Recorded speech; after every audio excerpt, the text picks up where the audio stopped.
स्वरूपं माता स्वरूपं देवी स्वरूपं देवी स्वरूपं प्रकृति स्वरूपं प्रकृति स्वरूपं प्रणम्यं प्रणम्यं प्रणम्यं प्रणम्यम। बोल माता आदिशक्ति जगन्नी जगदम्बा माते की। आज इस शिविर के आखिरी दिन यहाँ उपस्थित अपने समस्त शिष्यों, माँ के भक्तों एवं शिविर व्यवस्था में लगे हुए समस्त कार्यकर्ताओं को अपने हृदय में धारण करता हुआ माता आदिशक्ति जगजननी जगदम्बा का पूर्ण आशीर्वाद प्राप्त करता हुआ अपना पूर्ण आशीर्वाद आप समस्त लोगों को समर्पित करता हूँ। बोले प्रभु भगवान की जय। देवाधिदेवों द्वारा पूजित अजन्मा अविनाशी जन जन की जननी माता आदिशक्ति जगजननी जगदम्बा, जिनकी एक कृपा, एक दिव्य किरण, उनकी एक दिव्य दृष्टि दानों को भी मानव बना देती है। वह अजन्मा अविनाशी शक्ति जो अनंत लोकों की जननी है, अनेकों ब्रह्मा विष्णु महेशों की जननी है,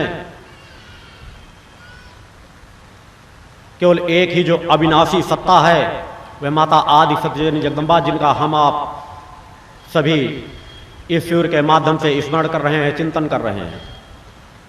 मेरे द्वारा आप लोगों को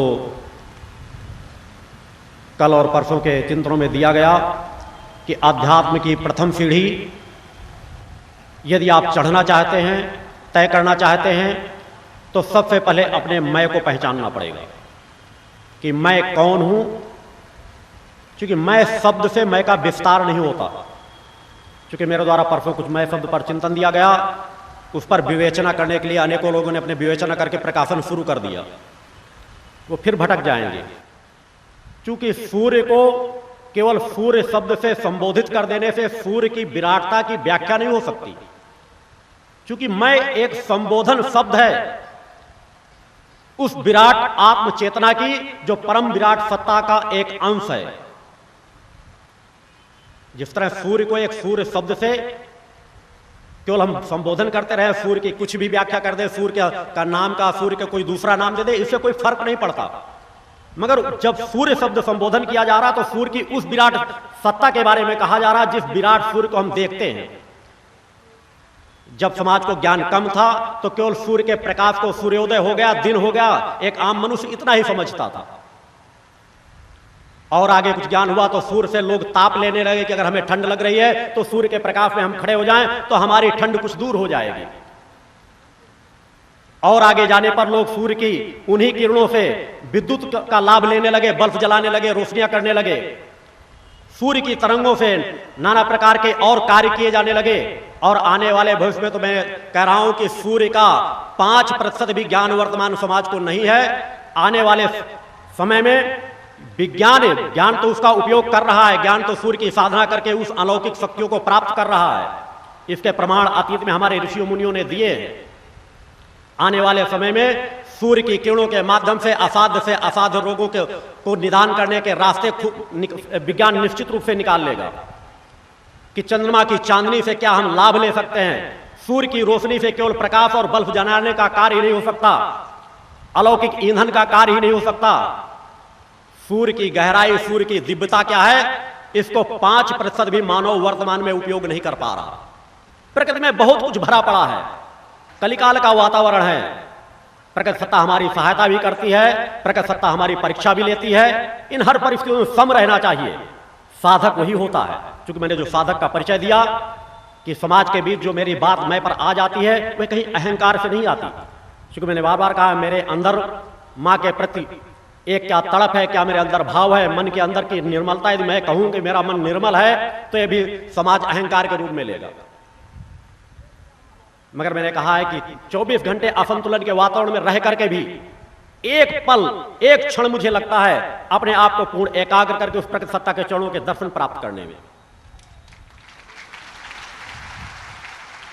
क्योंकि इन 3 दिनों में मैं आप लोगों की भ्रांतियों को मिटाने का कार्य कर रहा हूं। प्रश्न तो नाना प्रकार के हैं, प्रश्न तो अनेकों उठते रहेंगे। और निश्चित है, मैंने बार बार कहा है कि प्रश्न जितने आप लोगों के जिज्ञासापूर्ण उठे, उन समस्त प्रश्नों का समाधान मैं समय के साथ कभी ना कभी देता चला जाऊंगा। भगवान की जय। जिज्ञासाएं जागृत करना चाहिए, मगर तर्क और कुतर्क नहीं होना चाहिए। सत्य को सत्य के रूप में समझने का प्रयास करना चाहिए। यह नहीं सोचना चाहिए कि जो कुछ चल रहा है या जो कुछ कहा जा रहा है, मेरे द्वारा कहा जा रहा है, वह सत्य होगा या असत्य होगा। क्योंकि मैं केवल कहता मात्र नहीं हूं, मैं अपने जीवन को उस रूप में ढालता हूं, और उस रूप में ढालता हूं तो समाज के उसके प्रमाण भी देता हूं। मेरी जो चुनौती रखी गई थी, सर्वप्रथम तो तीसरा दिन है, मेरे और विचार हैं, संगठनात्मक चिंतन है, मगर पुनः इस कानपुर नगर का, अगर कानपुर नगर के निवासी इस कानपुर नगर का गौरव चाहते हैं, क्योंकि इस औद्योगिक नगरी को मैं मामय नगरी बनाने का चिंतन संकल्प ले चुका हूं, और भविष्य में मामय नगरी के नाम से पहचानी जाएगी कि कानपुर नगर में अधिक से अधिक मां के भक्त हैं। सत भगवान की जय। तो मैं चाहता तो यह चिंतन जाके दिल्ली में भी दे सकता था, मैं चाहता तो अपने आश्रम में मध्य प्रदेश में भी यह चिंतन दे सकता था, मगर मेरा जन्म उत्तर प्रदेश प्रांत में हुआ है, मेरा जन्म यहां से हुआ है, और यहीं से भी मैं अपनी आध्यात्मिक चुनौती भी पेश कर रहा हूं। अपेक्षा करता हूं बुद्धिजीवी समाज से, अपेक्षा करता हूं मीडिया से कि मुझे अहंकारी मान करके मेरे अहंकार को तोड़ने वाला कोई व्यक्ति तो इस धरती पर पैदा करो।